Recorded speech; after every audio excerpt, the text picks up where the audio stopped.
If you are aiming for NEET SS Interventional Radiology, this video will give you a step-by-step strategy, topic-wise breakdown, and preparation resources, including some underrated but powerful books and apps. Let's dive in. So I will discuss the topic in various chapters. First, exam format and strategy. The NEET SS Radiology exam structure includes 150 questions split into 3 sessions. Each session lasts 50 minutes. So no backward navigation. Once you submit, you can't revisit the section. 90 to 100 questions are image-based and clinical questions. Most are 3 to 4 line clinical vignettes testing diagnostic reasoning. To safely rank, you should target 100 plus correct answers. So the strategy tip is make your best attempt immediately. There is no second look. You should not come back and again revisit the question and it will waste time. So next, topic-wise breakdown. So now we'll come to topic-wise breakdown of various questions which will be commonly given in NEET SS Interventional Radiology. So image-based clinical spotters. So as most of the questions are image-based, you should definitely have a good knowledge on image-based clinical spotters, which you generally prepare for theory exams and practical exams. Like we can see common cases like hepatoblastoma and skull appearances like raindrop skull, cotton wool skull, and mammography appearances. And also like AVMs, like these are the image-based clinical spotters you can expect. Based on these image-based questions, they will make a clinical question and we should answer it. So for image-based questions, you can just use Grainger, Osborn because these are full of images. So these will be helpful. Otherwise, other textbooks like Radiology Made Easy from Star Primer or Radiology Without Tears, which has ASCII questions, that is also helpful. So next, coming to radiological physics. Physics also has a significant part in questions. The high yield areas are X-ray generator, X-ray principles, beam quality like KBP, MES, interaction of X-rays, filters, dose efficiency, mammography physics questions are also seen often. Next, neurointervention, neuroradiology related questions are also frequently seen in exams. For example, dural AVF classifications and also on Spreadger-Martin AVM grading. They will give the image and we should grade it. And acute stroke images like with M1 occlusion. So what will be our management in this situation? That type of questions were also asked. And about vertebral hemangioma embolization also a question has given. So if you really want to read in detail about neurointerventions, I suggest you to read a handbook of cerebrovascular disease and neurointervention, but it will take a lot of time. So if you have enough of time or if you are preparing for INSS neuroradiology and neurointerventions, you can read that book. Otherwise, it is usually not necessary. Basically, you should be good at vascular anatomy, embolization approaches, stroke algorithms.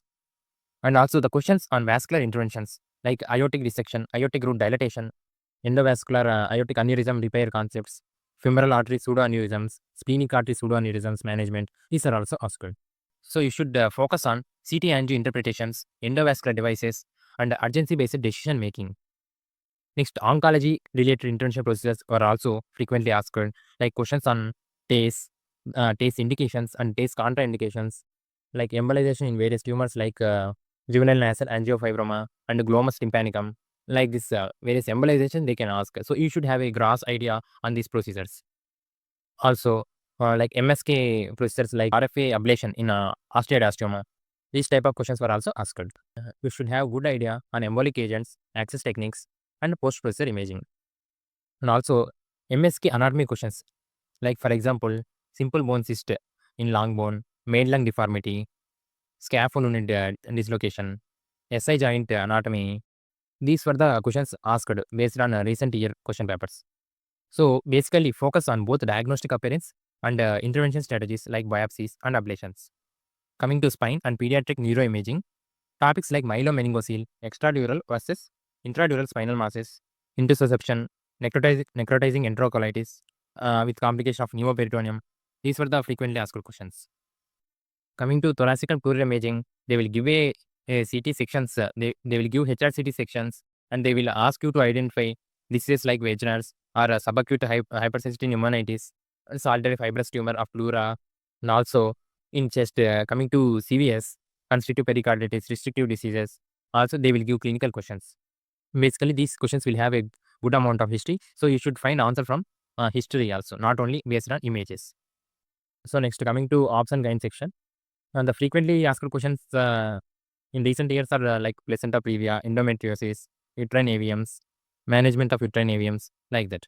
And next, you should have a good idea on syndromes and anomalies. Like example, Meckel-Gruber syndrome and any anomalies with the different systems involved. Also, you should have a good idea on neurocutaneous diseases.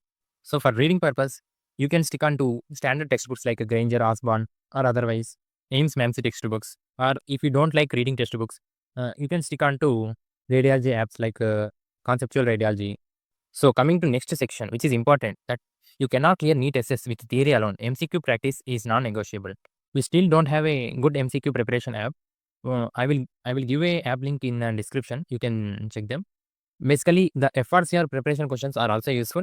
Some of the questions are similar to it, so you can try it. Or otherwise, there are multiple Telegram channels which posts MCQs daily. I will give few links in description. You can check if necessary, but you should definitely practice MCQs. The MCQs should be like a clinical based, not like one-liners. And you should also practice spotters, which will be very useful in image-based questions. The clinical based questions will train your mind for difficult questions so that you can save the time in the main exam. Check the description for MCQ resources. So the final strategy checklist is read theory, whether from your standard books or video apps. It doesn't matter, but you should revise it well. And next, practice image based questions and MCQs as much as possible because this will simulate exam. And have an idea about intervention process. If good amount of exposure is there in your college, no problem. It will be enough. Otherwise, you should get the knowledge from online resources. And next, don't ignore physics. It is scoring. As the questions are deeply concept based, we cannot get them correct without a revision. And you should think clinically. Think like an intervention radiologist. Then you will answer a difficult question also. Because they will give some hints, you have to find it. And one final golden rule. If you are short on time, don't dive into new theory or untouched books. Instead, revise what you have already read and focus entirely on clinical MCQs.